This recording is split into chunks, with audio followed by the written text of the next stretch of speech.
সে আমার প্রেম। লেখিকা নুসরাত জাহান উর্মি। পর্ব ৮।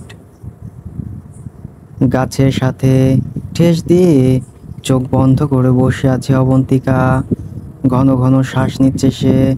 লজ্জায় তার মুখ লাল টুকটুকে হয়ে গেছে। অর্ণব যখন তার কাছে ছিল তার মনে হচ্ছিল পান পাখিটা এই বুঝি উড়াল দিল। তার নিজেকে ধিক্কার দিতে ইচ্ছে করছে। এই ছেলেকে নাকি সে আনরোমান্টিক নিরামিষ ভাবত। অবশ্য দোষটা তো তারই। অর্ণব তো ভদ্রই ছিল। সে তো নিজেই উস্কেছে। এভাবে ঠিক কতটা সময় কেটেছে সে নিজেও জানে না।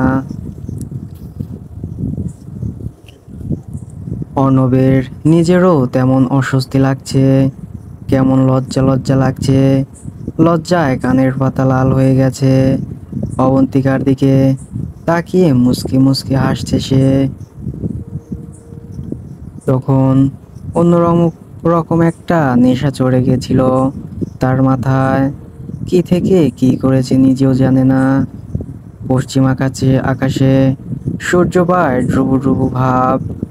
হলুদের অনুষ্ঠান হয়তো এতক্ষণে শেষ হয়ে গেছে। কত শত কসরত করে সে নিজের কণ্ঠে একটু গম্ভীর্যতা ঢালার চেষ্টা করেও ব্যর্থ হলো। হুড়হুড়ে মেজাজে কি আর গম্ভীর কণ্ঠে কথা বলা যায়। সন্ধ্যা হয়ে যাচ্ছে। এখানে থাকা ঠিক হবে না, উঠো। কথাটা বলে সে উঠে দাঁড়ালেও অবন্তিকার মাঝে কোনো হেলদোল দেখা গেল না। সে লজ্জায় তাকাতে পারছে না। অর্ণব আর কিছুটা সময় অপেক্ষা করলো, তারপর হাত টেনে দাঁড় করালো। হঠাৎ এমন হওয়ায় অবন্তিকা চকিতে তাকায়। সেই দৃষ্টি একদম অর্ণবের বুকে গিয়ে তীরের মতো বিঁধল যেন। শ্বাস বন্ধ হয়ে এলো তার। অর্ণবের হঠাৎ এমন টান দেওয়ায় সে হাতের কবজিতে ব্যথা পেয়েছে। তাই অর্ণবের হাতেও ঠাস করে একটা চিমটি কেটে মুখ ভেঙচে সামনের দিকে হাঁটা দিল। তাতে অর্ণব চোখ বড় বড় করে তাকালো। পরক্ষণেই কিছু একটা খেয়াল হতেই সে দৌড়ে গিয়ে হাত টেনে আবার গাছের পেছনে নিয়ে আসলো অবন্তিকা। তাতে অবন্তিকা বিরক্তি কণ্ঠে বলে, কি হয়েছে? একটু আগেও না তারা দিচ্ছিলেন যাওয়ার জন্য, এখন আবার আটকাচ্ছেন কেন? অর্ণব ভ্রু কুঁচকে চাইল, বলল না কিছু। হাত বাড়িয়ে অবন্তিকার ঠোঁটের পাশে লেপ্টে থাকা লিপস্টিকটুকু মুছে দিল। তাতে লাফিয়ে উঠল অবন্তিকার হার্ট। সে তড়িঘড়ি করে যেতে নিলেই অর্ণব হাত টেনে ধরে। অবন্তিকা চোখ বন্ধ করে দাঁড়িয়ে পড়ে। তার পা যেন চলছে না, মনে হচ্ছে কিছুর সাথে পা আটকে গেছে। অর্ণব তার হাত বাড়িয়ে অবন্তিকার চুল থেকে গোলাপগুলো খুলে নেয়। তা সযত্নে রাখে নিজের বুক পকেটে। এক টানে খুলে দেয় খোপা করা ঢেউ খেলানো চুলগুলো। তাতে মৃদু কম্পিত হয় অবন্তিকার শরীর। অর্ণব টের পায় সে কম্পন। সে কিছু চুল ঘাড়ের এক পাশ দিয়ে সামনে এনে গলাটা ঢেকে দেয়। তারপর মুচকি হেসে অবন্তিকার হাত ধরে হাঁটতে হাঁটতে বলে, ফর্সা গলায় কামড়ের দাগটা স্পষ্ট বোঝা যাচ্ছে, তাই ঢেকে দিলাম। এবার যেন অবন্তিকার শ্বাস বন্ধ হয়ে মৃত্যু নিশ্চিত হলো। তার হাত চলে গেল গলায়। পুরো রাস্তা দুজনে আর কথা বলল না, একে অপরকে অনুভব করতে ব্যস্ত। দুজন অর্ণবের পিঠ মাথা রেখে চোখ বন্ধ করে পড়ে রইল অবন্তিকা। দুজনে ঠোঁটের ভাঁজেই এক চিলতে হাসি। বাইকটা অবন্তিকার গেটের সামনে থামার পর হুট করেই নীরবতা ভাঙে অবন্তিকার। ভালোবাসা মানে কি অর্ণব স্যার? অর্ণব তাকায় কাজল কালো সেই উৎসুক দৃষ্টিতে, মন্ত্রমুগ্ধের ন্যায় বলে, ভালোবাসা হলো যখন তুমি তার চোখের দিকে তাকাও এবং সেখানে তোমার প্রয়োজনীয় সব কিছু দেখতে পাও। সে চোখে তুমি তোমার নিজের সুখ খুঁজে পাও, আর আমি তোমার চোখে গোটা দুনিয়া দেখতে পাই। আমার কাছে ভালোবাসা মানে হলো তুমি, শুধুই তুমি, আমার অবন্তিকা। এহেন উত্তরে অবন্তিকার চোখে অশ্রু জমে, খুশিতে হাত পা কেঁপে ওঠে। তার নিজেকে সর্বসুখী মনে হচ্ছে। অর্ণব পা চালিয়ে অবন্তিকার কাছে এসে দাঁড়ায়, দুহাতে আগলে ধরে অবন্তিকার গাল, বৃদ্ধাঙ্গুলি দিয়ে অশ্রু মুছে বলে, আমি তোমাকে ভালোবাসি অবন্তিকা। এই পৃথিবীতে এই প্রথমবার কারো কাছে নির্দ্বিধায় কিছু চাইছি। প্লিজ ফিরিয়ে দিও না। তুমি তোমার তুমিটাকে আমায় দিয়ে দাও প্লিজ। কথা দিচ্ছি, অর্থের দিক থেকে হয়তো তোমাকে বিলাসিতা দিতে পারবো না, তবে হৃদয়ে জমানো অজস্র ভালোবাসা তোমার পায়ের নিচে বিছিয়ে দিব। দিবে কি আমার তুমিটাকে? অবন্তিকা জল করা অশ্রুসিক্ত চোখে তাকায়, কম্পিত কণ্ঠে বলে, একমাত্র আমার সৃষ্টিকর্তা জানে এই পৃথিবীতে আমি কখনো বিলাসিতা চাইনি।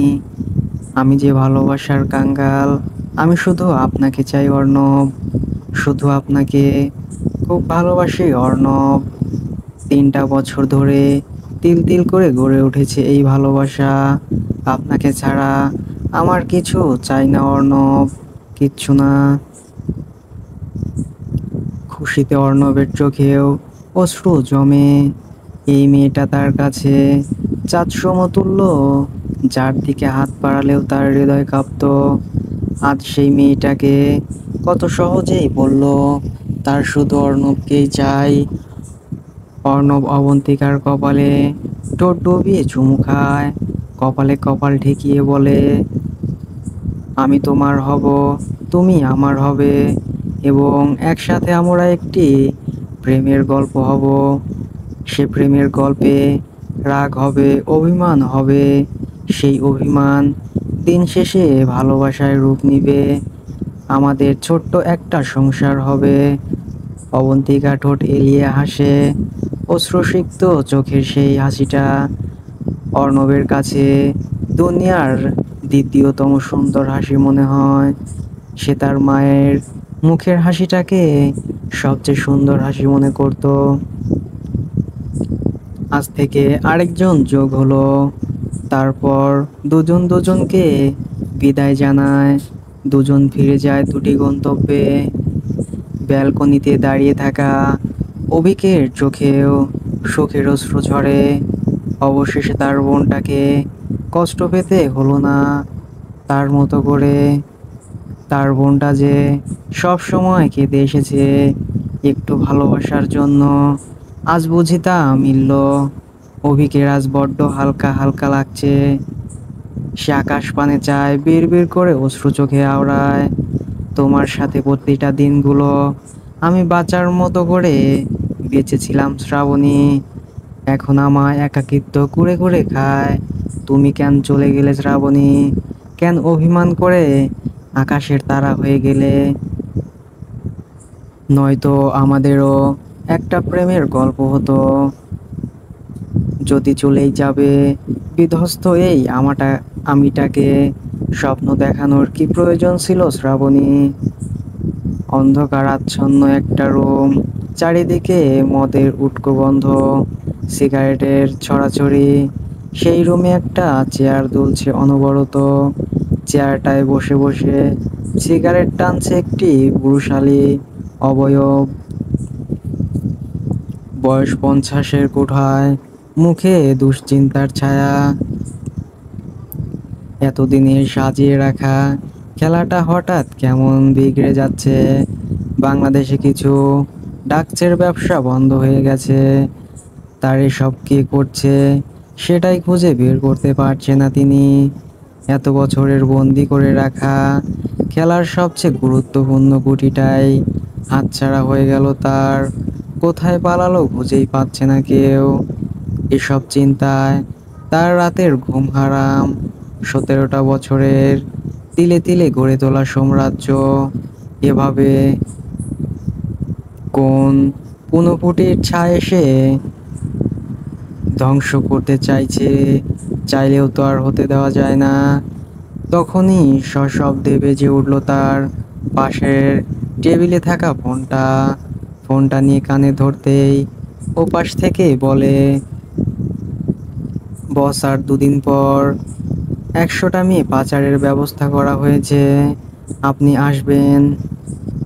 আসবো, কিন্তু মিশনে তুই আর রিফাত যাবি, নিজ হাতে সব কিছু তদারকি করবি। কোনো মতেই মিস্টার ক্লাইভকে নিরাশ করা যাবে না। গতবার ড্রাগের সমস্যাটার জন্য উনি অসন্তুষ্ট হয়েছেন, তাকে এইবার নিরাশ করা যাবে না। তুই লোকের সংখ্যা বাড়িয়ে দে, টিকিটের ব্যবস্থা কর, আমি আসছি। ওকে বস। কথাটা বলতেই কলটা কেটে যায়। তারপর লোকটা গিয়ে দাঁড়ালো একটা সাদা কালো ছবির সামনে। ছবিটিতে হাত বুলিয়ে বলে, কাউকে ছাড়বো না আমি। তোকে যারা কাঁদিয়েছে সব কটাকে তিলে তিলে কষ্ট দিয়ে মারবো। কথাগুলো বারবার বলতে বলতে উচ্চ স্বরে হেসে ওঠে লোকটি। সে হাসির শব্দে বাইরে দাঁড়িয়ে থাকা মহিলাটি আঁচল মুখে চেপে ডুকরে কেঁদে উঠল। হসপিটালে একটি বেডের পাশে বসে আছে আব্রাহাম। তার চোখ দুটো রক্ত লাল হয়ে আছে। আজ সারাদিন সে হসপিটালেই ছিল। আরফান আহমেদকে এই পর্যন্ত রক্তক্ষরণ ও রক্তশূন্যতার কারণে 2 ব্যাগ রক্ত দেওয়া হয়েছে। এসব নিয়েই সে ব্যস্ত ছিল। আজ সারাদিন অদ্রির সাথে একবারও কথা হয়নি। এই কষ্টে বেচারার অবস্থা খারাপ।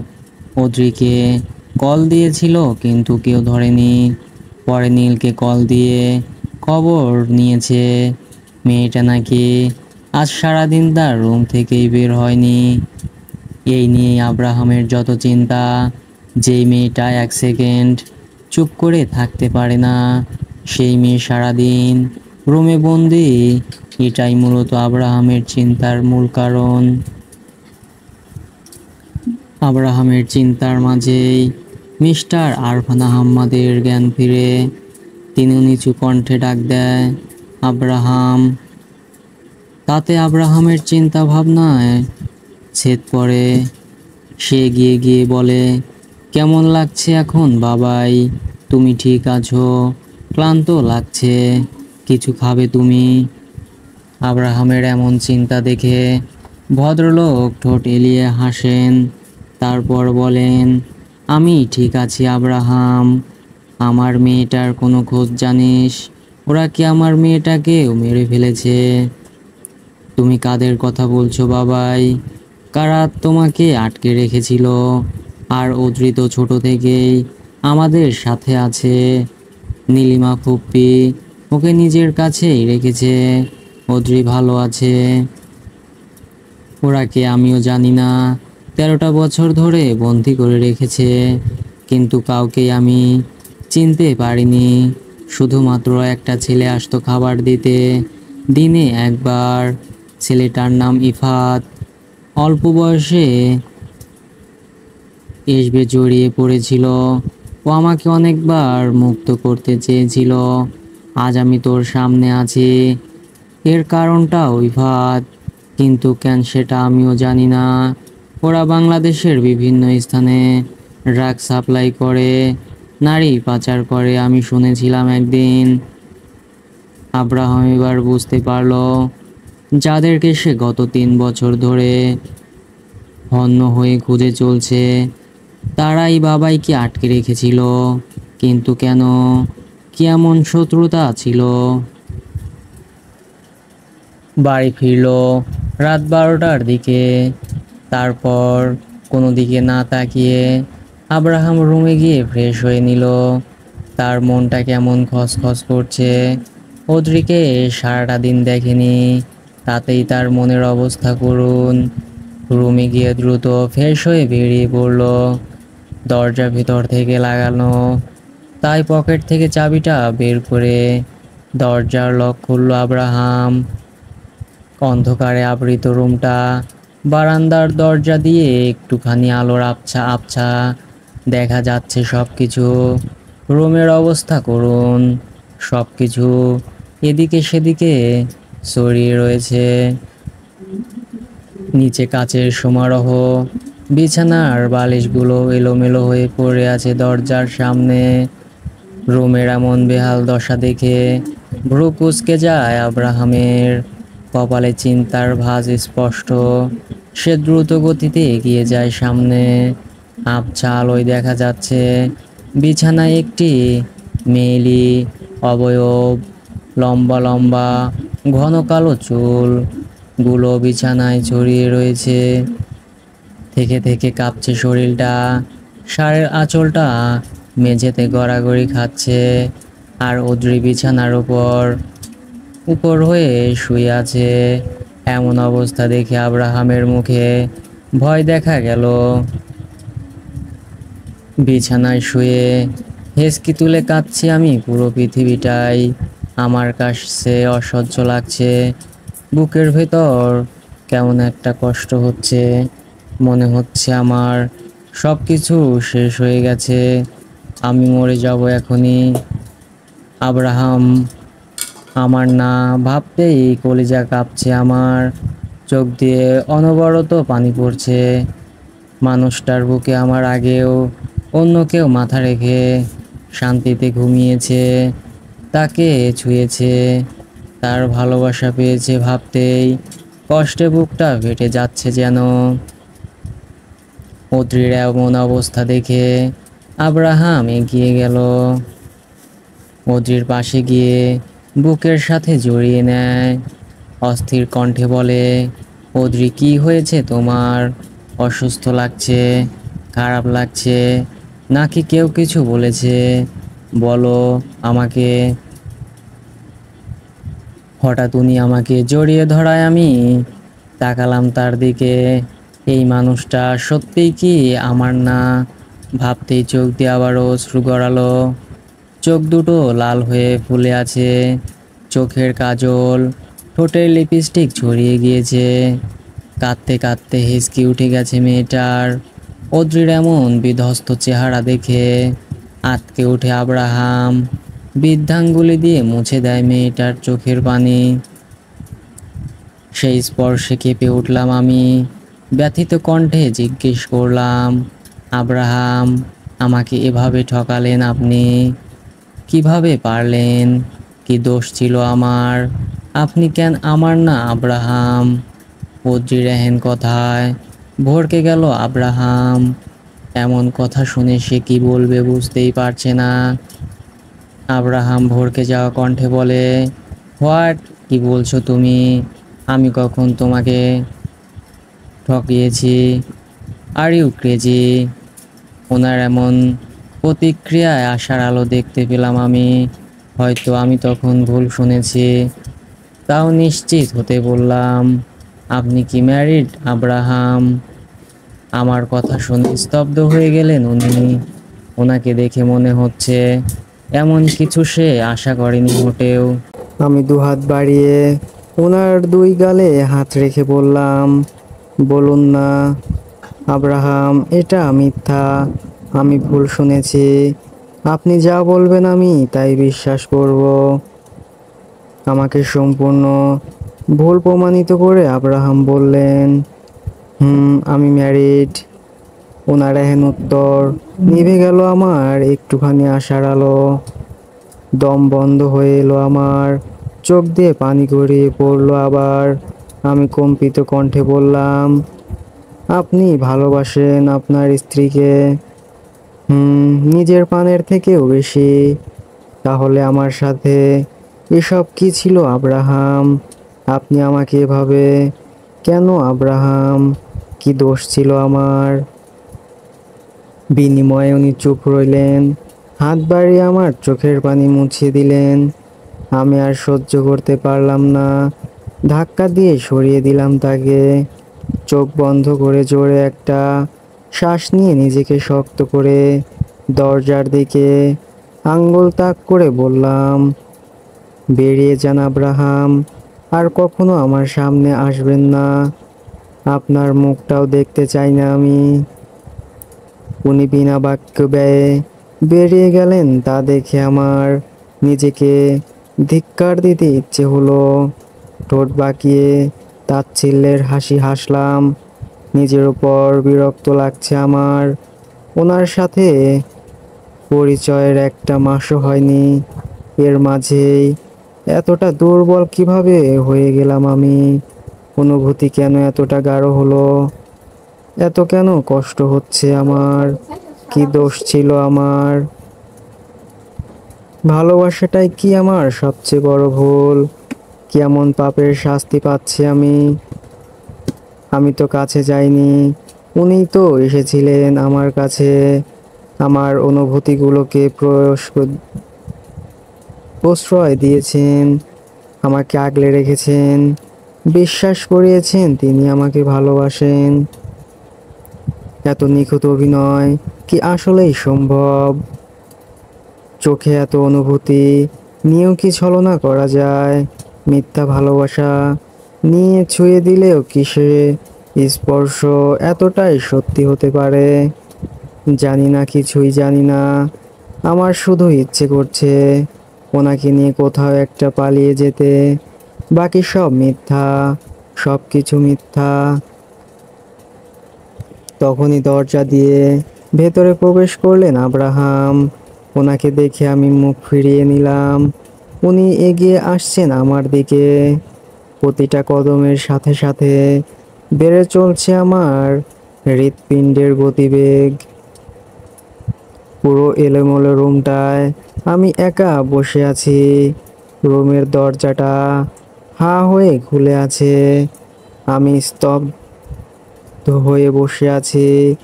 নিজের চোখকেও বিশ্বাস করতে কষ্ট হচ্ছে আমার।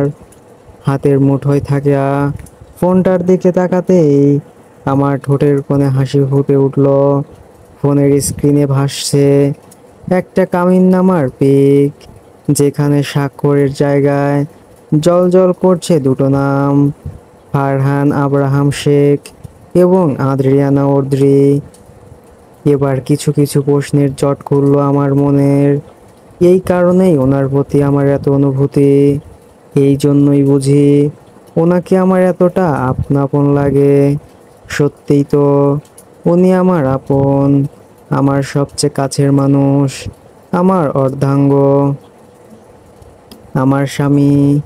ইস, ভাবতেই কেমন একটা লজ্জা লজ্জা, খুশি খুশি লাগছে। ঘরের দিকে নজর পড়তেই মনে পড়লো আমি কেমন পাগলের মতো কাজ করছি। ছি ছি, উনি হয়তো ভীষণ রেগে আছেন। আল্লাহ, আমাকে না কাঁচা চিবিয়ে খেয়ে ফেলেন। তখন মুখের যা অবস্থা ছিল, আমার দিকে একবার তাকালো না। ঠুস করে ফোনটা দিয়ে ঠাস ঠাস করে চলে গেল। এত রাতে ফিরেছেন, নিশ্চয়ই খুব ক্লান্ত ছিলেন। আমি কেমন একটা গাধীর মতন কাজ করলাম। ধ্যাত, ভাল লাগে না এসব। বেডের ওপর দুহাতে মাথা চেপে ধরে বসে আছে আব্রাহাম। তার আগে গা কাঁপছে আর ভাবছে এমন একটা ফালতু বিষয় নিয়ে মেয়েটা সারাদিন কেঁদে কেঁদে ভাসিয়েছে নিজেকে, কষ্ট দিয়েছে, কলটা পর্যন্ত ধরেনি। আমার কতটা চিন্তা হয়েছিল।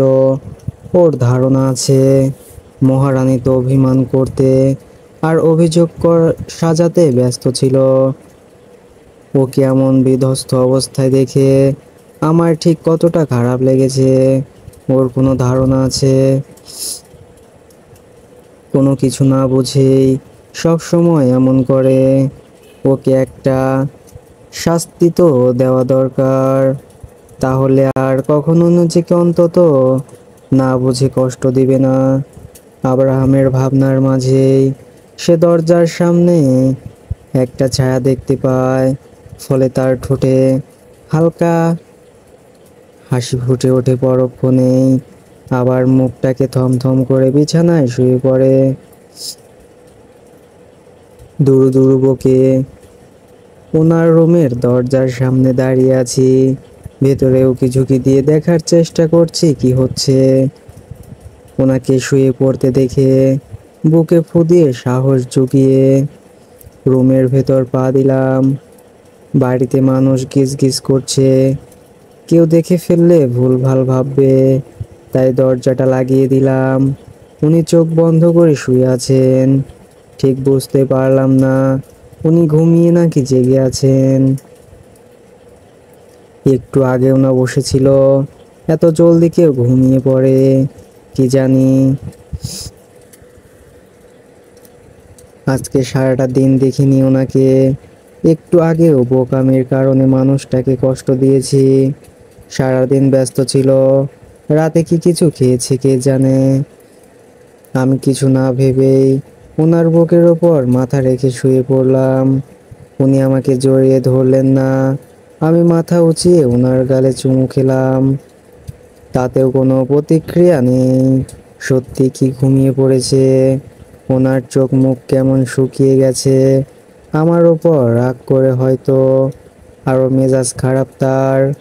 আমি ওনার গাল হাত দিয়ে আস্তে করে ডাক দিলাম, আব্রাহাম। তাও কোনো পরিবর্তন নেই, উনি সেভাবেই আছেন। আমি আবারও ডাক দিলাম, ও স্বামী গো, আমার প্রাণের স্বামী, দেখুন না আমাকে। তাতেও সারা শব্দ নেই।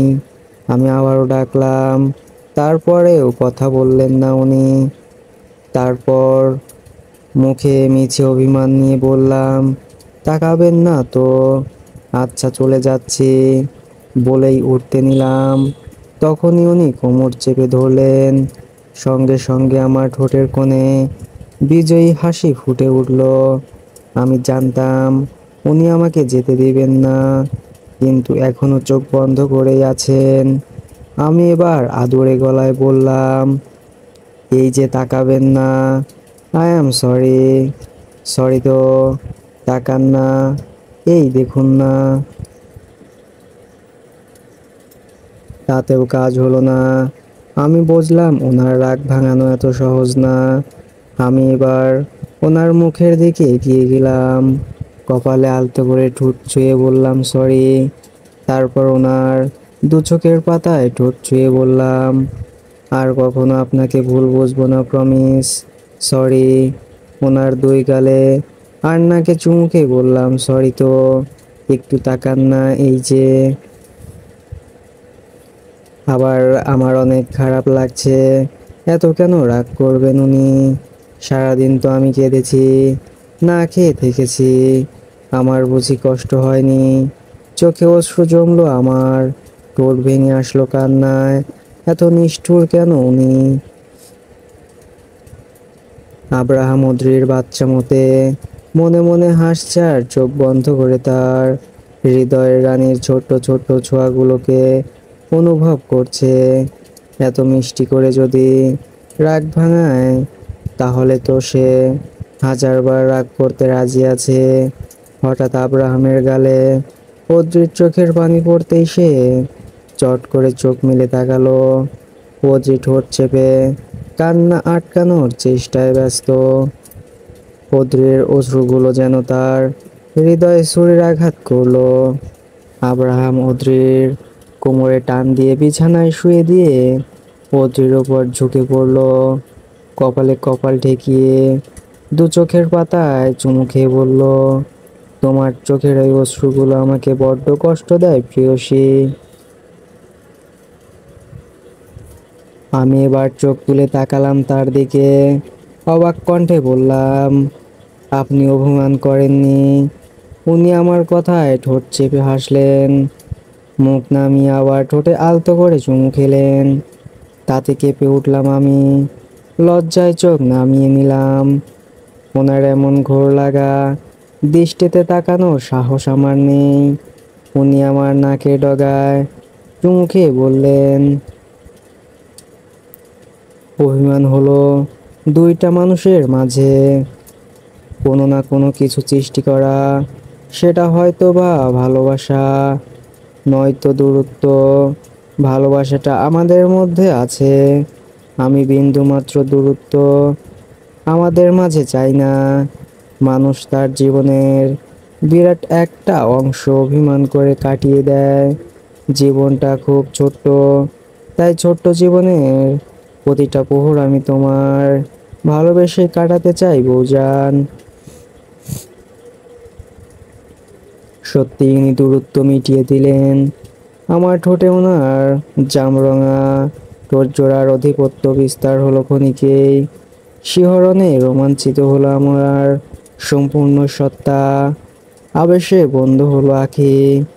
প্রিয় পুরুষ, প্রিয় স্বামীর বেতাল স্পর্শে প্রতিটা নারী মাতাল হতে বাধ্য। আমি কাঁপা কাঁপা হাতে আঁকড়ে ধরলাম আব্রাহামের চুল, খামচে ধরলাম পিঠ, কিছুটা হয়তো ছিলেও গেছে। সেদিকে খেয়াল নেই আব্রাহামের, সে তো প্রাণ প্রেয়সীতে মত্ত। এক হাতে অদ্রির কোমর পেঁচিয়ে ধরলে উঠিয়ে বসালো অদ্রিকে। নিঃশ্বাসে নিঃশ্বাসে ঝড় বইল বেশ কিছুক্ষণ। অদ্রির ঠোঁটে কামড়ে দিল আব্রাহাম, তারপর কপালে কপাল ঠেকিয়ে শ্বাস নিয়ে আটকে আসা স্বরে আওড়ালো কিছু শব্দ। I will never, so sorry for this love bite জান।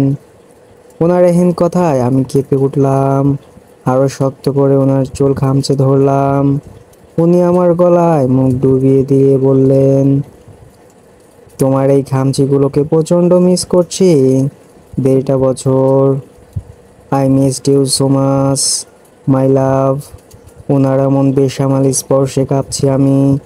পায়ের পাতায় কেমন শিরশির অনুভূতি হচ্ছে। গলায় ওনার উষ্ণ ঠোঁটের ছোঁয়া, সরিয়ে দিলে তার হাতে অবাধ্য বিচরণ আমাকে পাগল করছে যেন। আব্রাহাম নেশায় আসক্ত হয়ে পড়েছে। অদ্রির গলা থেকে মুখ উঠিয়ে আবারও ছোট ঠোঁট জোড়ায় ডুব দিল। আব্রাহাম নিজেকে সামলানোর কথা ভুলেই গেছে। আব্রাহাম আমার আঁচল টেনে ধরতেই হুঁশ ফিরল আমার। আমি ধাক্কা দিলাম ওনার কাঁধে। এমন বাধা পেয়ে উনি ঠোঁট ছেড়ে ভ্রু কুঁচকে তাকালেন আমার দিকে। আমি সেই দৃষ্টিতে দৃষ্টি মেলাতে পারলাম না। আটকে আসা কণ্ঠে বহু কষ্টে বললাম, আমি অসুস্থ। আব্রাহাম বুঝলো সেই কথার মানে। ঠোঁট নাড়িয়ে বলল, আজ 10 তারিখ, আমি ভুলে গিয়েছিলাম, সরি। সারাদিন কিছু খেয়েছো নাকি? শুধু অভিমান করেই গাল ফুলিয়ে বসেছিলে। ওনার কথায় ভয়ের শুকনো ঢোক গিলে বললাম, আসলে কি আমার মাথায় ছিল না, সকালে খেয়েছিলাম তো। উনি রাগী গলায় বললেন, বাহ চমৎকার, এমন একটা সময়েও মহারানীর খেয়াল থাকে না। এখন থেকে প্রতিদিন সকালে একটা ডিম আর রাতে ঘুমানোর আগে 1 গ্লাস দুধ খাবে। আমি ফুপ্পিকে বলে দিব। কথাটা বলেই উনি আমাকে ছেড়ে উঠে দাঁড়ালেন। আমি নারাজ কণ্ঠে বললাম, কি, কেন? আমি এসব অখাদ্য কিছুতেই খাবো না। উনি আমার দিকে তাকিয়ে কেমন দুষ্টু দুষ্টু হেসে বললেন, তোমার বুঝি চোখে পড়ছে না আমি যে বুড়ো হয়ে যাচ্ছি? এখন আমার একটা ছোট বেবি চাই, যে আমাকে আধো আধো গলায় বাবা ডাকবে, তোমাকে মাম ডাকবে। কিন্তু তার জন্য তোমার শরীরে পুষ্টি দরকার। সো চুপ থাকো, আমি এখনই খাবার নিয়ে আসছি। কথাটা বলেই উনি চলে গেলেন বাইরে। আর আমি স্তব্ধ হয়ে তাকিয়ে রইলাম সেদিকে। উনি আমাকে নিজ হাতে এতগুলো খাবার খাইয়ে নিজেও খেয়ে নিলেন। আমি মুখ ফুলিয়ে বসে রইলাম পুরোটা সময়। কথা বলবো না, একদম না। তারপর আমাকে বুকে জড়িয়ে শুয়ে পড়লেন। ওনার বুকে মাথা রেখে ঘুমিয়ে পড়লাম আমি। নিজের বিছানায় শুয়ে ছটফট করছে আরহান। আজকে শাকিরার সাথে ঠিক মতো ঝগড়াটাই হয়নি তার। সকালের ঘটনার পর থেকেই গাধীটা তাকে ইগনোর করছে। এই ইগনোরেন্সটা বড্ড কষ্ট দিচ্ছে তাকে। মেয়েটা তাকে মারাত্মক। মারুক, কাটুক, বকুক, যা খুশি করুক, তাও কথা বলুক, সে শুধু এটাই চায়। আরহান আর কিছুক্ষণ ঝটফট করে বেরিয়ে এলো রুম থেকে। নিতু আর বিয়ে বাড়িতে বেড়াতে আসা দুইটা মেয়ের সাথে শুয়ে আছে সাকিরা। ঘুমে আচ্ছন্ন সে। হঠাৎ করেই তার মনে হলো সে দুলছে। কেউ একজন তাকে শক্ত করে ধরে রেখেছে। আরহানের গায়ের ঘামটা নাকে আসতে সে চট করে চোখ মেলে তাকালো। নিজেকে আরহানের বুকে আবিষ্কার করতেই আবারও অজানা অনুভূতি হানা দেয় তার মনে। আরহানের বুকে ধাক্কা দিয়ে উঠে দাঁড়ান দোলনা থেকে। ছুটে পালাতে চাইলো ছাদ থেকে। মাঝপথে আরহান টেনে ধরলো সাকিরার হাত। হাত মুচড়ে সাকিরাকে কাছে টেনে নিল। ফলে সাকিরার পিঠ ঠেকলো আরহানের বুকে। ব্যথায় জর্জরিত হলো সাকিরা।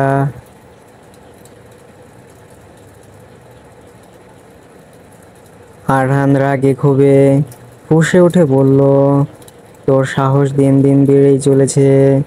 আমাকে ইগনোর করিস। এত বড় স্পর্ধা কই পাস? তোর মতো হাঁটুর বয়সী মেয়ের ইগনোর সহ্য করতে হবে এখন আরহান শেখের? এত খারাপ দিন আসেনি আমার। একদম পা ভেঙে নিজের সামনে বসিয়ে রাখবো, তখন ইগনোর করার ইচ্ছেও জন্মের মতো ঘুচে যাবে। বল, আমাকে ইগনোর করছিস কেন? একদম সত্যি কথা বলবি। এভাবে হাত চেপে ধরায় ব্যথা অনুভব হচ্ছে সাকিরার, সাথে রাগ হচ্ছে প্রচুর। এই যে আরহান, তার এত কাছে, বুকে পিঠে লেগে আছে। এতে তার মাথা ভন ভন করছে, হার্টবিট বেড়ে যাচ্ছে। মনে হচ্ছে এখনই হার্ট অ্যাটাক ফ্যাটাক কিছু একটা হয়ে যাবে। সে রাগে দুঃখে বলে, হাত ছাড়ুন আরহান ভাই, আমি আপনাকে ইগনোর করছি না, আমি শুধু আপনার সামনে আসতে চাইনি। আরহান রাগে কামড়ে দেয় সাকিরার কাঁধে। রাগী গলায় বলে, সেটাকেও ইগনোর বলে গাধি? এবার কারণটা বল। কারণের ওপর নির্ভর করছে তোর শাস্তি কতটা কঠিন হবে। সাকিরা জেদি কণ্ঠে বলল, বলবো না, যা খুশি করতে পারেন। সাকিরার এহেন কথায় ঠোঁট এলিয়ে বাঁকা হাসে আরহান। পরপর তিনটা চুমু খায় সাকিরার গলায়। তাতে বেহাল দশা মেয়েটার। সাকিরা চেঁচিয়ে উঠে বলে, এই কারণেই আপনার সাথে সামনে আসতে চাইনি। আপনার কাছে আসলেই আমার মনে হয় হাতটা বুক চিরে বের হয়ে আসবে। অস্বাভাবিকভাবে বিট করতে থাকে, যেন এক্ষুনি অ্যাটাক ফ্যাটাক হয়ে যাবে। আমার দম বন্ধ কর অনুভূতি হয় আরহান ভাই। আমি কি বেশি দিন বাঁচবো না? আমার কি বড় কোনো রোগ হয়েছে আরহান ভাই? শাকিরার কথা শুনে মিটি মিটি হাসছে আরহান। শাকিরার কানের পিঠে ঠোঁট ছুঁয়ে বলে, অনেক বড় রোগ। এ রোগের একটাই চিকিৎসা আছে। শাকিরা আতঙ্কিত কণ্ঠে জিজ্ঞেস করে, কি রোগ? প্রেম রোগ। আর এই রোগের একটাই ওষুধ, তা হলো আরহান শেখ। শাকিরা এবার বুঝতে পারলো আরহান তার সাথে মজা করছে। তাই সে বা হাতে চিমটি কাটলো আরহানের পেটে। তাতে ব্যথায় কোকিয়ে উঠলো আরহান। শাকিরাকে ছেড়ে দিতে শাকিরা মুখ ভেঙচি কেটে বলে, আমাকে যা দিবেন আমি তাই ভিড়িয়ে দিব, তাই দূরে থাকুন। কথাটা বলে শাকিরা হন হন করে চলে যায় দরজা পেরিয়ে। আরহান সেদিকে তাকিয়ে অসহায় কণ্ঠে বলে, চুমুগুলো তো ফিরিয়ে দিলি না।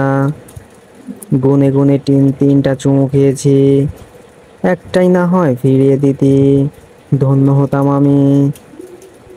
ড্রয়িং রুমে বসে নাস্তা করছি আমি। এখন বেলা 11টা। ঘুম থেকে উঠে পাশে আব্রাহামকে পাইনি। বিয়ের দিন হাজারটা কাজ থাকে, তাই হয়তো আগে আগেই চলে গেছেন।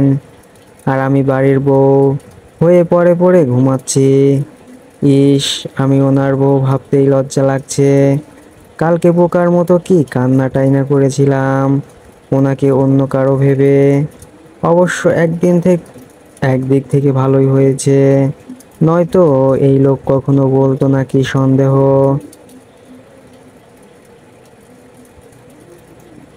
বিয়ে হবে বিকেলের দিকে, বরযাত্রীরা ঢাকায় ফিরে যাবে, তাই বেশি রাত করতে চায় না। দুপুরের খাবার খেয়েই বিয়ে পড়ানো শুরু হবে। খাবার শেষ হতেই আমার ফোনে মেসেজ আসলো, রুমে আসো। মেসেজটা আব্রাহামের। তা দেখেই হাসি ফুটে ওঠে আমার মুখে। আমি রুমে এসে দেখলাম উনি দাঁড়িয়ে আছেন কাবার্ডের সামনে। আমি যেতেই বললেন, একটা চুজ করে দাও, এক্ষুনি গোসল করে রেডি হব।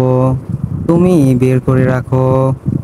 আর বিছানায় দেখো একটা শাড়ি রেখেছি, আজকে পরবে। এখনই দরজা লাগিয়ে শাড়িটা পরে নাও, একসাথে বের হব দুজনে। আমি চোখ ঘুরিয়ে জামরঙা শাড়িটার দিকে চাইলাম, অসম্ভব সুন্দর দেখতে। সেটা হাতে তুলে নিয়ে বললাম, আমার গায়ের রং তো চাপা, এমন রং আমাকে মানাবে। আব্রাহাম ক্ষুব্ধ হয়ে চাইলো অত্রির দিকে, মৃদু কণ্ঠে বলল, এই পৃথিবীতে আমার কাছে কেউ সৌন্দর্যের ডেফিনিশন জানতে চাইলে সর্বপ্রথম তোমার মায়াবী মুখটা আমার চোখে ভেসে ওঠে।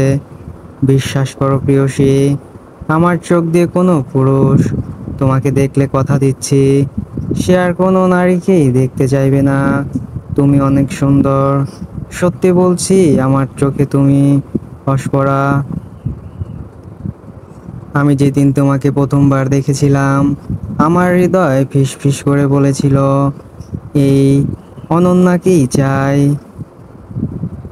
ওনার হেন কথায় লজ্জায় লাল হলাম আমি। লজ্জা ঢাকতে ওনাকে তাড়া দিয়ে বললাম, জলদি যান, আমরা তো বের হব। যান না। উনি হালকা হেসে চলে গেলেন। ওয়াশরুমের দরজায় দাঁড়িয়ে বললেন, থাক, এখন পরো না শাড়িটা। তোমার রূপ শুধু আমার জন্য, কেবলমাত্র আমার দেখার জন্য। কথাটা বলেই উনি ওয়াশরুমের দরজা লাগিয়ে দিলেন। ওনার কথায় এবার জোরে হেসে উঠলাম আমি। মানুষটা আসলেই পাগল। শাড়িটা রেখে দিলাম কাবার্ডের এক পাশে। আজকে আকাশটা অনেকটাই মেঘলা মেঘলা। রুদ্র আর সানা পাশাপাশি হাঁটছে রাস্তা ধরে। তারা বেরিয়েছিল রেস্টুরেন্টে লাঞ্চ করতে, তারপর রাস্তায় হাঁটছে। হঠাৎ একটা ফুলের দোকান দেখে চেঁচিয়ে উঠল সানা। রুদ্রর হাত ঝাঁকিয়ে বলল, রুদ্র ভাই দেখো কত সুন্দর বেলি ফুলের মালা, আমি কিনবো, চলো চলো। সানার ঠোঁটের উৎফুল্ল হাসি দেখে রুদ্র হাসলো, এগিয়ে গেল দোকানে, তিনটা বেলি ফুলের মালা কিনে বেঁধে দিল সানার হাতে। তাতে লাজুক লাজুক হাসলো ছানা। লজ্জা ঢাকতে নিজেই আগে আগে হেঁটে গিয়ে বসে পড়লো গাড়িতে। রুদ্র নিজেও পা বাড়ালো সামনের দিকে। তখনই পাশের দোকান থেকে বেরিয়ে এলো কেউ একজন। ধাক্কা লাগলো দুজনের। সেই আগন্তুককে দেখে স্তব্ধ হলো রুদ্র। তার নিজের চোখেই বিশ্বাস হচ্ছে না। সেই একই মায়াবী চোখ, একই মুখ, শুধু বয়সটা একটু বেড়েছে। রুদ্র বিস্ময়ে অভিভূত হলো। তার পুরো পৃথিবী উল্টে গেল যেন। চোখে ভিড় করলো আবেগী অশ্রু, কম্পিত হলো হাত পা। দোকান থেকে ফুলের মালা নিয়ে বের একা একাই বের হয়ে আসি আব্রাহাম। ভেতরে কি যেন খুঁজছেন। আমি গরমে অতিষ্ঠ হয়ে একাই গাড়িতে গিয়ে বসার জন্য বেরিয়ে পড়ি। মাঝপথে হঠাৎ কার সাথে যেন ধাক্কা লাগে। আমি তার দিকে তাকাতেই দেখি লোকটা কেমন অবাক হয়ে তাকিয়ে আছে, যেন পৃথিবীর অষ্টম আশ্চর্য দেখে ফেলেছে সে। আমি সৌজন্যতার খাতিরে ঠোঁটে স্মিত হাসি টেনে বললাম, সরি ভাইয়া, আমি আসলে আপনাকে দেখতে পাইনি। কথাটা বলেই 5 পা এগিয়ে গাড়িতে গিয়ে বসলাম। কালো লেহেঙ্গা পরা শ্যামবর্ণের মেয়েটা হেঁটে হেঁটে চলে গেল সামনে। রুদ্র পাথরের মতো দাঁড়িয়ে দাঁড়িয়ে দেখলো তা। রুদ্রর চোখ বেয়ে অশ্রু গড়ালো। 1.5 বছর যাবৎ যাকে মৃত ভেবে এসেছে, সেই মানুষটাকে হঠাৎ জীবিত দেখে কথা বলার ভাষা হারিয়ে ফেলেছে সে। এক দৃষ্টিতে গাড়িটার দিকে তাকিয়ে রইল সে। তখনই আব্রাহাম বেরিয়ে আসলো দোকান থেকে। সামনে তাকিয়ে যা দেখলো তাতে ভ্রু কুঁচকে যায় তার। এগিয়ে গিয়ে গাড়ির দরজা খুলে অদ্রির লেহেঙ্গার ওড়নার কিছুটা অংশ তুলে অদ্রির কোলে নিতে নিতে বলে, এতটা কেয়ারলেস কেন তুমি? যদি আমার চোখে না পড়তো কত বড় একটা দুর্ঘটনা ঘটে যেত। স্টুপিড। ওনার এমন বকা খেয়ে ঠোঁট উল্টে তাকালাম আমি। তা দেখে উনি হাসলেন। ঝুঁকে এসে ঠোঁট ছোঁয়ায় আমার কপালে, তাতে হাসি ফোটে আমার ঠোঁটে। এরপর দরজা লাগিয়ে ড্রাইভিং সিটে বসে গাড়ি স্টার্ট দেন। আমি তাকিয়ে থাকি তার দিকে মন্ত্রমুগ্ধের মতন। গাড়িটা চলে যেতেই চোখের পলক ফেলে রুদ্র। স্তব্ধ হওয়া চোখে মুখে রাগ ফুটে ওঠে। সে বুকের বাম পাশে হাত রেখে বিড়বিড় করে বলে, এইবার দুনিয়া উল্টে গেলেও তুমি আমার হবে অদ্রি। ওই আব্রাহাম তোমাকে কিছুতেই পাবে না, কিছুতেই না। তুমি শুধু আমার, শুধু আমার। কথাটা বলেই ঘাড় দুলিয়ে হাসতে লাগলো রুদ্র। সেই হিংস্র হাসিতে ভয়ে বুক কাঁপবে যে কারো। আকাশের বুক চিরে বৃষ্টি নামবে নামবে ভাব। চারিদিকে ঝড় হাওয়া বইছে, ধুলোতে ভরে উঠেছে আশপাশ। গ্রামীণ অঞ্চলের বৃষ্টি আসার আগের ভাবটাই অন্যরকম হয়। তার উপর জ্যৈষ্ঠ মাস মানে আম কুড়োনোর ঝোঁক। ছোট্ট ছোট্ট ছেলে মেয়েরা আম গাছের নিচে টহল দিবে, আম নিয়ে কাড়াকাড়ি মারামারি হবে। আকাশে মুগুর মুগুর বাজের শব্দে কেঁপে ওঠে গাছের ডালে চুপটি করে বসে থাকা পাখিগুলো। গাড়ির জানালা দিয়ে বাইরে তাকিয়ে আছে ছানা। এখনো কেন রৌদ্র আসছে না তাই ভেবে সে কুল কিনারা পাচ্ছে না।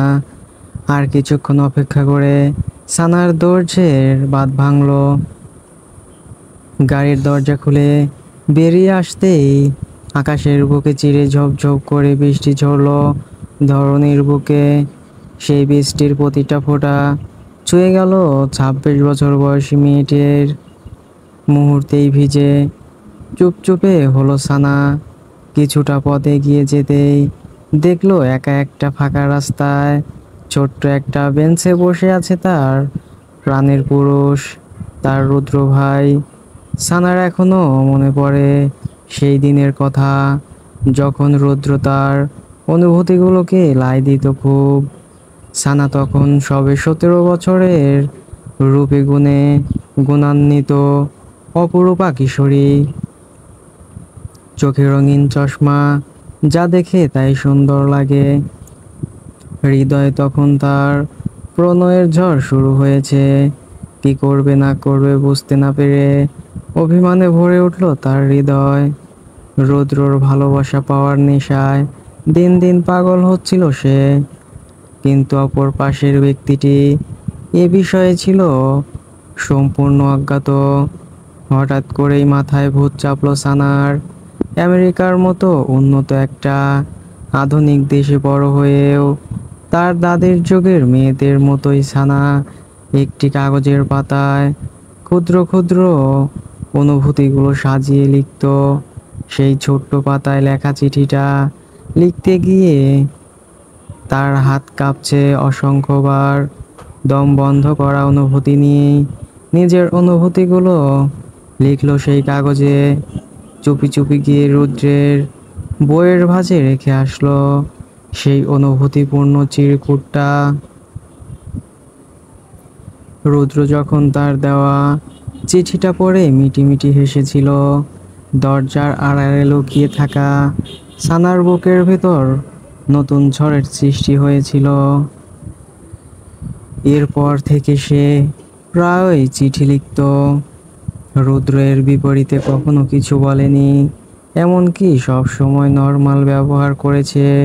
তবুও চিঠিগুলো রুদ্র যত্নে সাজিয়ে রাখতো। তারপর সময়ের কাটায় বছর ঘুরলো, রুদ্র পাড়ি জমালো সুদূর লন্ডনে। তার বেস্ট ফ্রেন্ড ছিল একজন, সেই ছেলেটা তার প্রাণসম ছিল। দুজনকে ছাড়া চলতোই না যেন। সেই ছেলেটা লন্ডনে পড়ালেখা করতে যায়। সেই ইচ্ছাকে প্রাধান্য দিয়ে রুদ্র তার সাথে পা বাড়িয়েছিল, রেখে গিয়েছিল এক বুক অনুভূতি ভরা সানাকে। এই দূরত্বের মাঝে সানা কত রাত নির্ঘুমে কাটিয়েছে, অশ্রু ঝরিয়েছে অজস্র। সেই রাতগুলোর খবর কি রুদ্র জানতো? না, জানতো না। 6 বছর পর রুদ্র দেশে ফিরেছিল। তখন 24 বছরের ছানা যুবতী কন্যা এক বুক আশা নিয়ে অপেক্ষা করেছিল, কখন ফিরবে রুদ্র। ফিরল তো ঠিকই, কিন্তু মনটা ফেলে আসলো বাংলাদেশের কোন গ্রামের একটি মেয়ের কাছে। সেই মেয়ের বিরহে রুদ্র পাগল হলো। বিচ্ছেদ ঘটে সেই বেস্ট ফ্রেন্ডের সাথেও। তার কারণটা আজও জানে না সানা। কোন কারণে রুদ্রের সাথে ছেলেটার কথা বন্ধ হয়েছে, সানাকে কখনোই বলেনি রুদ্র। সানা আজও আফসোস করে সেই ছোট্ট চিঠিগুলোতে কেন নিজের নামটা লিখতো না। তাহলে হয়তোবা রুদ্রর মনে সে ক্ষণিকের মোহনা হয়ে ভালোবাসার সমুদ্র হয়ে থাকতো। তাহলে রুদ্র শুধু সানার হতো। রুদ্রর পাশে গিয়ে বসে ছানা। রুদ্রর চোখের পানি বৃষ্টির সাথে মুছে যাচ্ছে, তবু তা বুঝতে পারল না সানা। সে হাত বাড়িয়ে মুছে দিল সেই অশ্রুর বিন্দু। রুদ্র অনুভূতিহীন চোখে তাকালো সানার পানে, শক্ত কণ্ঠে বলল, নিজেকে একটু ভালো রাখতে কোনো কিছুকে জোর করে নিজের করে নেওয়াটা কি খুব অন্যায়? রুদ্রের এহেন কথায় মানে ধরতে পারল না সানা। তাও রুদ্রর মুখে হাসি ফোটাতে বলল, না রুদ্র ভাই, তুমি যা চাও তাই সঠিক হবে। সানা নিজেও বুঝলো না এই মিথ্যা সান্ত্বনাটা ঝড় বয়ে দিবে অনেকের জীবনে। সানার উত্তরে ঠোঁট এলিয়ে বাঁকা হাসলো রুদ্র, ফিসফিসিয়ে বলল, the game start now Adri পাখি। সানা শুনল না সেই কথা। রৌদ্রের বৃষ্টিতে ভিজল, জ্বর আসে সেই চিন্তায় ডুবে থাকা সানা। সে এবার হাত টেনে ধরল রুদ্রর, দুজনেই পা বাড়ালো গাড়ির দিকে। বাড়িতে এসে বেডের উপর শুয়ে পড়ল রুদ্র। ড্রয়ার থেকে ফোনটা নিয়ে কল দিল কাউকে। বলল, অদ্রির লাইফে গত 1.5 বছরে যা যা ঘটেছে সব কিছুর ডিটেল চাই আমার। 2 ঘন্টার মধ্যে পিকার অ্যাড্রেস পাঠাচ্ছি, খোঁজ লাগাও রাহাত। কথাটা বলেই ফোন কেটে বিছানায় গায়ে এলিয়ে দিল রুদ্র। ঠোঁটের কোণে ফুটে উঠল এভিল হাসি। বিড়বিড় করে বলে, তুই এবার জিতবি না আব্রাহাম, অদ্রি এবার আমার হবে, শুধু আমার। নিতুর চোখ গড়িয়ে অশ্রু ঝরছে। ছাদের উপর একা বসে বৃষ্টিতে ভিজছে সে। অভিমানে তার চোখ ভরে উঠছে বারবার। নিজের প্রিয় মানুষটাকে কোনো মেয়েই অন্য কারোর সাথে সহ্য করতে পারে না। কিছুক্ষণ আগে বৃষ্টির কারণে সবাই ড্রয়িং রুমে বসে আছে। বিয়ে পড়ানো হয়েছে একটু আগেই। বৃষ্টি একটু থামলে বরযাত্রীরা রওনা দিবে। নীল তার কাজিনদের সাথে আড্ডা দিচ্ছে। কিছুটা দূরেই নিতু, অর্ণব আর অবন্তিকা একসাথে বসে গল্প করছে। নিতু বারবার নীলের দিকে তাকাচ্ছে। তখনই সেখানে এসে নীলের পাশটায় বসলো সেই দিনের মেয়েটা। মেয়েটা দেখতে সুন্দর, স্মার্ট। এ কারণেই এই মেয়েকে নীলের আশেপাশেও সহ্য হয় না নিতুর। মেয়েটা বারবার নীলের সাথে নিজ থেকে কথা বলার চেষ্টা করছে। এত মানুষের মধ্যে মুখের ওপর না করা যায় না, তাই নীল চুপচাপ অ্যাভয়েড করছে। এমন সময় নীলের চোখ পড়ে নিতুর দিকে। মেয়েটা কেমন রাগী দৃষ্টিতে তার দিকেই তাকিয়ে আছে। রাগে না নাক লাল হয়ে গেছে, দাঁতে দাঁত চেপে অগ্নি চোখে তাকিয়ে আছে। মনে হচ্ছে যে কোনো সময় ক্ষুধার্ত বাঘিনীর মতো করে ঝাঁপিয়ে পড়বে। তা দেখে নীলের মাথায় দুষ্টুমি ভর করলো। গত রাতে কত করে বলেছিল নিতুকে যেন একটু ছাদে আসতে, মেয়েটা আসলোই না। নীল ভাবলো ছোটখাটো একটা প্রতিশোধ নেওয়া যাক। সে এবার নিজেই মেয়েটার সাথে রাজ্যের গল্প জুড়ে বসলো, যেন কত যুগ যুগান্তের পরিচয় দুজনের। নীল বারবার আর চোখ নিকুতেই দেখলো আর মিটিমিটি হাসছে। এক সময় কথার মাঝে মেয়েটা হাসতে হাসতে ঢলে পড়লো নীলের বাহুতে। নীল জলদি জলদি সরিয়ে দিল, কিন্তু নিতু ততক্ষণে দাঁড়িয়ে পড়েছে। নিতুর বুকের ভেতর তিক্ত একটা যন্ত্রণা হচ্ছে, শ্বাস নিতেও কষ্ট হচ্ছে তার। চোখে অশ্রু ভিড় করলো। সেই অশ্রু লোকোতে সে পা বাড়ালো ছাদের দিকে। এখানে আর এক মুহূর্ত থাকা সম্ভব না নিজের প্রিয় মানুষের পাশে। অন্য নারী যেন বুকে ছুরির আঘাত করছে। ছাদের মাঝে পা রাখতেই মেঝেতে দেয়াল ঘেঁষে বসে পড়ল নিতু। দুহাতে মুখ চেপে টুকরে কেঁদে উঠল। বৃষ্টির পানিতে ভিজল তার সম্পূর্ণ সত্তা। হঠাৎ কেউ এসে জড়িয়ে ধরতেই ভাবনায় ছেদ পড়ে নিতুর। চেনা স্পর্শে, চেনা গন্ধে বুঝতে এক সেকেন্ডও লাগলো না নিতুর যে মানুষটা নীল। যে দুহাতে ধাক্কা দিয়ে সরিয়ে দিল নীলকে। চোখ রাঙিয়ে তাকিয়ে মুখ ফিরিয়ে নিল অন্যদিকে। তা দেখে নীলের বড্ড অসহায় লাগলো নিজেকে। একটু বেশি করে ফেলেছে সে। মেয়েটা অনেক কষ্ট পেয়েছে। নীল আবারও হাত বাড়ালো নিতুর দিকে। নিতু এক ঝটকায় সরিয়ে দিল সেই হাত। নীল কণ্ঠে আদর মিশিয়ে বলল, নিতু পাখি, আই অ্যাম সরি। আমি আসলে একটু মজা করছিলাম আর কি। তুমি সিরিয়াসলি? কথাটা শেষ হওয়ার আগেই নিতু গর্জে উঠে বলল, মজা করছিলেন? হ্যাঁ, ফুর্তি করছিলেন আপনি। যান গিয়ে ফুর্তি করেন। এখানে কেন এসেছেন? নিতু, তুমি ভুল ভাবছো। আমি তোমার সাথে একটু মজা করছিলাম। জান, আই অ্যাম সরি। নিতু পাখি, আসো, আদর করে দেই। রাগ করে না সোনা। নীল হাত বাড়িয়ে আবারও জড়িয়ে ধরতে নিলে নিতু আবারও ধাক্কা দেয়। ধাক্কায় তাল সামলাতে না পেরে নীল ঠাস করে পড়ে যায়। নিতু সেদিকে ফিরেও তাকায় না। ঝড়ের গতিতে ছাদ ছেড়ে চলে যায় সে। নীল ফ্লোরে বসেই অবাক হয়ে তাকিয়ে থাকে নিতুর যাওয়ার দিকে। তারপর কপাল চাপড়ে বলে, একেই বলে খাল কেটে কুমির আনা। হ্যাঁ, খুব শখ জেগেছিল না প্রতিশোধ নেওয়ার। এবার বোঝো নীল, নিজের কপালে তুই নিজ হাতেই জুতার বাড়ি মেরেছিস। এখন এই মেয়ের অভিমান ভাঙাতেই তো ওর বুড়ো হতে হবে। বিয়ে আর করতে হবে না। না, এভাবে বসে থাকলে চলবে না। নিতু এখনো কাঁদছে শিওর। রাগ ভাঙাতে হবে। নিতু পাখি, I am coming. Don't cry baby, I loves you so much. Neel ঠাস করে উঠে দাঁড়ালো। তারপর ঠুস করে এক দৌড়ে চলে গেল ছাদ থেকে। তার মূল উদ্দেশ্য নিতুর রাগ ভাঙাতে হবে যেভাবেই হোক।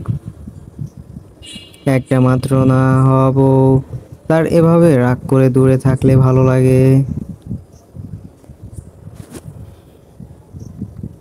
রাত 11টা ছুঁই ছুঁই।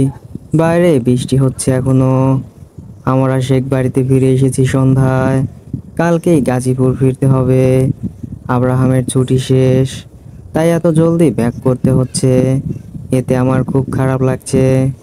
আর কয়টা দিন বেড়াতে চাই। মামুনিকেও ইমোশনাল ব্ল্যাকমেইল করে রাজি করিয়ে ফেলেছি। এখন শুধু আব্রাহামকে রাজি করাতে হবে। ক্লান্তিতে আমি আমার রুমে এসে পড়েছি। আব্রাহামও হয়তো ঘুমিয়ে পড়েছে, কিন্তু আমার চোখে ঘুম ধরাই দিচ্ছে না। ব্যালকনি থেকে বৃষ্টি দেখা যায়, তাই ভাবলাম ব্যালকনিতে যাই। ব্যালকনিতে পা রাখতেই ঝড়ো হাওয়া ছুঁয়ে দিল আমায়। বৃষ্টিরা ভিজিয়ে দিতে লাগলো আমায়। আমি রেলিংয়ে ভর দিয়ে আশপাশের সৌন্দর্য উপভোগ করছি। এখান থেকে দূরের নদীটা দেখা যায়। মেঘে ঢাকা চাঁদটাকে দেখে মনে হচ্ছে চাঁদটা নদীর বুকে মিশে গেছে। কি অপূর্ব সুন্দর সেই দৃশ্য।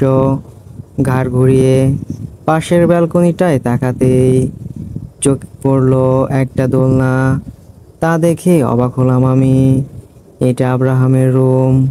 ওনার ব্যালকনিতে যে এত সুন্দর একটা দোলনা আছে, আমি তো জানতামই না। পাশাপাশি ব্যালকনি হলে এই এক সুবিধা, এক ব্যালকনি থেকে খুব সহজেই আরেক ব্যালকনিতে যাওয়া যায়। আমি কোনো ভাবনা ছাড়াই ভেজা দোলনাটায় গিয়ে বসলাম। তখনই বৃষ্টি নামলো আরো জোরে। আমি চোখ বন্ধ করে দোলনায় দুলছি। মনে হচ্ছে বাতাসে উড়ছি আমি।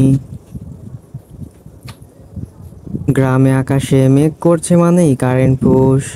বৃষ্টি হচ্ছে, তাহলে কারেন্টের অবস্থা সুমন্তরসু। রাতে আর কারেন্ট আসবেই না। গরমে অতিষ্ঠ হয়ে আব্রাহাম বিছানা ছেড়ে উঠে দাঁড়ালো। একে তো এই গরমে সে প্রচণ্ড বিরক্ত। আমেরিকায় বড় হয়েছে, তাই গরমটা কখনো তাকে সহ্য করতে হয়নি। লন্ডনে পড়াশোনা করার সময়ও তাকে এই গরমের ঝামেলায় পড়তে হয়নি।